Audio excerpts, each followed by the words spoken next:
The firstborn child of Uranus and Gaea was Oceanus. 1. The ocean stream, that vast expanse of ever-flowing water which encircled the earth. Here we meet with another logical, though fanciful, conclusion, which a very slight knowledge of the workings of nature proves to have been just and true. The ocean is formed from the rains which descend from heaven, and the streams which flow from earth.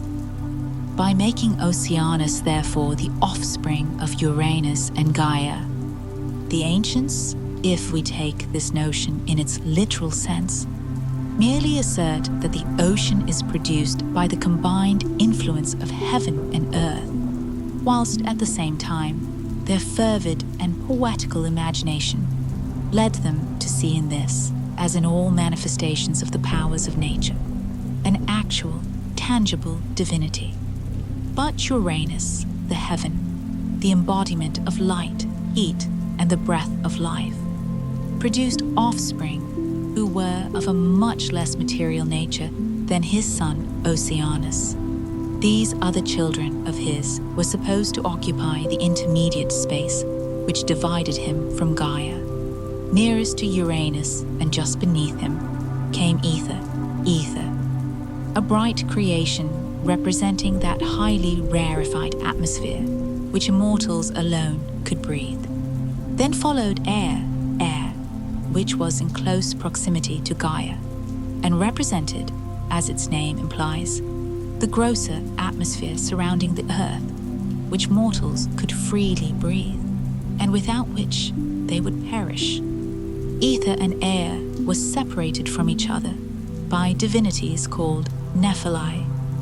These were their restless and wandering sisters, who existed in the form of clouds, ever floating between ether and air. Gaea also produced the mountains, and Pontus, the sea. She united herself with the latter, and their offspring were the sea deities, Nereus, Thaumas, Phorcys, Ceto, and Eurybia. Coexistent with Uranus and Gaea were two mighty powers who were also the offspring of chaos.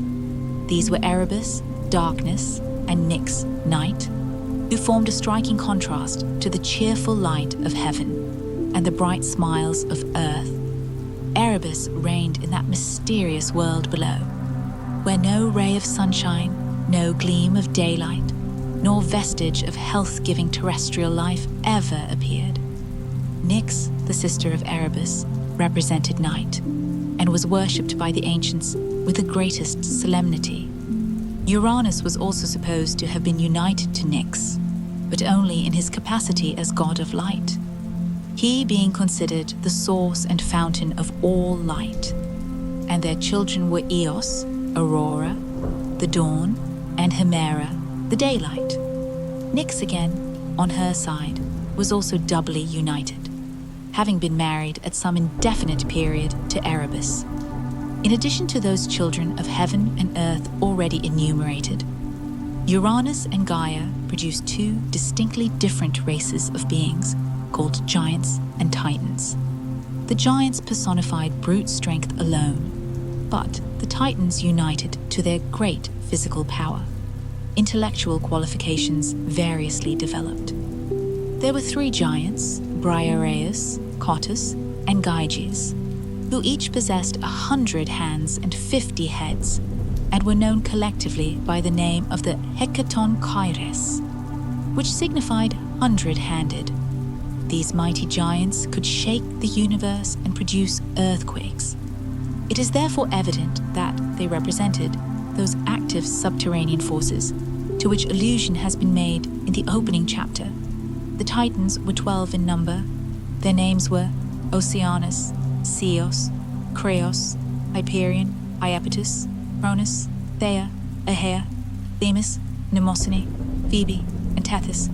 Now Uranus, the chaste light of heaven, the essence of all that is bright and pleasing, held in abhorrence his crude, rough, and turbulent offspring, the giants, and moreover feared, that their great power might eventually prove hurtful to himself, he therefore hurled them into Tartarus, that portion of the lower world which served as the subterranean dungeon of the gods. In order to avenge the oppression of her children, the giants, Gaea instigated a conspiracy on the part of the Titans against Uranus, which was carried to a successful issue by her son, Uranus. He wounded his father, and from the blood of the wound which fell upon the earth sprang a race of monstrous beings also called giants. Assisted by his brother Titans, Cronus succeeded in dethroning his father, who, enraged at his defeat, cursed his rebellious son and foretold to him a similar fate.